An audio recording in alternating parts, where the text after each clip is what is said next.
kontroversi. Cuma imbang di markas RB Leipzig, Man City harusnya bisa penalti. Manchester City ditahan imbang RB Leipzig 1-1. Dalam duel leg pertama babak 16 besar Liga Champions 2022-23, di Red Bull Arena, Kamis tanggal 23 Februari tahun 2023, dini hari WIB. Man City memulai laga dengan baik sebagai salah satu unggulan juara Eropa musim ini. Leipzig pun menunjukkan perlawanan impresif sebagai tuan rumah. Kali ini Man City mencetak gol terlebih dahulu lewat aksi Riyad Mahrez di babak pertama menit 27. Leipzig lantas bangkit dan merespons di babak kedua, gol balasan dicetak oleh Josko Gvardiol menit 70. Klaim penalti dilontarkan oleh ex-back Manchester United, Rio Ferdinand yang menjadi pundit di BT Sport. Itu handball, dia mencoba mendorongnya, ujar Ferdinand. Saya pikir reaksi para pemain City, memberi tahu Anda semua yang perlu Anda ketahui di sana. Mereka semua mengkritik dan mereka semua mendatanginya.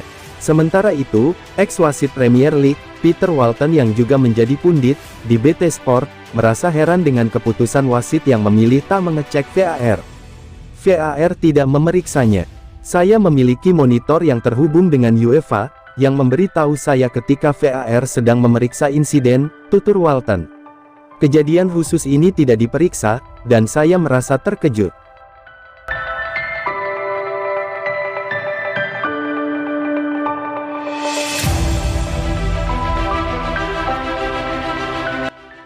Barcelona dan Real Madrid dilaporkan tertarik mendatangkan Julian Alvarez.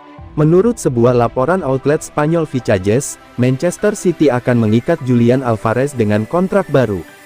Striker peraih Piala Dunia itu menjadi incaran beberapa klub, termasuk Real Madrid dan Barcelona. Namun juara Liga Inggris itu tidak tertarik berpisah dengan sang pemain. Julian Alvarez menjadi terkenal di tanah airnya, mengantarkan gelar Liga 2021 untuk River Plate. Saat itulah klub-klub terkenal di seluruh Eropa mengincarnya.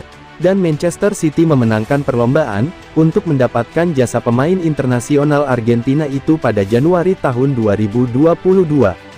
Sejak itu, nilai jualnya meningkat pesat.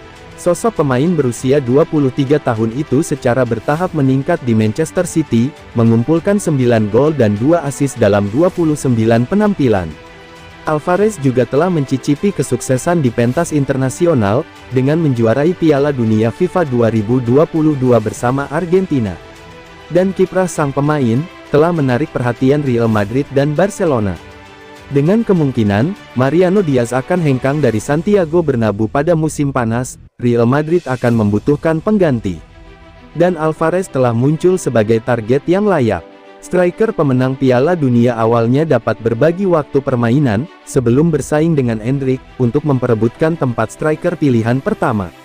Tapi Real Madrid akan menghadapi persaingan ketat dari Barcelona, untuk pemain internasional Argentina. Dan Barcelona pun tertarik mendatangkan Julian Alvarez. Tapi Manchester City, akan berusaha untuk mengikat anak muda itu dengan kontrak baru.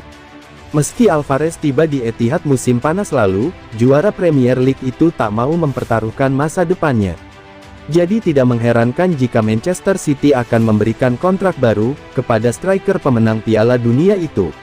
Dan Barcelona atau Real Madrid tidak mungkin mengontraknya dalam waktu dekat.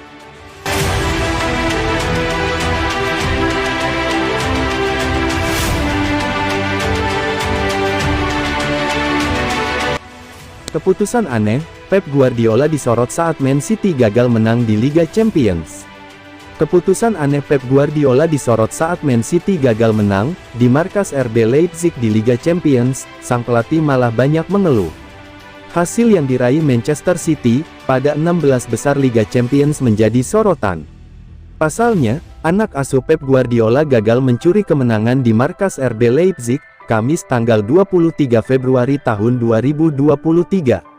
Meski mencetak gol lebih dulu berkat aksi Riyad Mahrez pada menit 27, Manchester City justru dibobol oleh Josko Gvardiol. Bek incaran Real Madrid itu menggagalkan kemenangan Man City, setelah sundulannya menggetarkan gawang Ederson di menit 70. Gol tersebut sekaligus menjadi penutup laga yang berkesudahan dengan skor 1-1.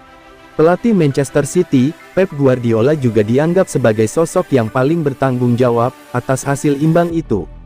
Pasalnya, Pep Guardiola tak bereaksi apapun saat Man City kesulitan mencetak gol pada babak kedua. Bahkan hingga akhir laga, Manchester City tak melakukan pergantian pemain satupun di pertandingan tersebut. Padahal di bangku cadangan Man City, masih ada Phil Foden dan Julian Alvarez, yang berkarakter menyerang dan bisa menjadi super sub. Keputusan itu pun menjadikan Manchester City sebagai tim pertama yang tidak melakukan pergantian pemain dalam satu pertandingan Liga Champions sejak Man United melawan Juventus pada Oktober tahun 2018 di bawah Jose Mourinho. Menghadapi RB Leipzig, Man City sebenarnya tampil dominan dengan jumlah penguasaan bola mencapai 62%. Selain itu, upaya yang dilakukan para pemain Man City ke gawang RB Leipzig mencapai 12 tembakan. Tetapi, Erling Haaland DKK hanya mampu mencatatkan 3 kali upaya tepat sasaran. Normalnya, pelatih akan melakukan perubahan saat timnya mengalami kebuntuan. Itu justru tak berlaku bagi Pep Guardiola saat menghadapi RB Leipzig. Erling Haaland dan Jack Grealish yang bermain kurang mengancam, tetap dipercaya tampil hingga laga usai. Sedangkan para pemain lainnya seperti Ilkay Gundogan dan Riyad Mahrez, tampak menunjukkan penurunan stamina di lapangan.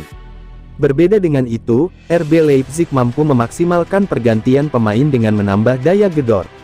Ada 5 pergantian pemain RB Leipzig di laga itu, 2 pemain pengganti seperti Benjamin Henrichs dan Christopher Nkunku, mampu menambah energi baru dalam serangan tim. Terkait keputusan tersebut, Pep Guardiola memiliki pertimbangan khusus. Juru taktik asal Spanyol itu menegaskan, keputusannya tersebut murni untuk kepentingan tim. Bukan berarti jika saya memiliki 5 pergantian pemain, saya harus melakukan pergantian pemain. Saya seorang manajer yang baik, untuk mengetahui apa yang harus saya lakukan atau tidak. Mungkin di leg kedua, saya akan memutuskan untuk menjadi gila dan bermain dengan 9 striker, ungkapnya.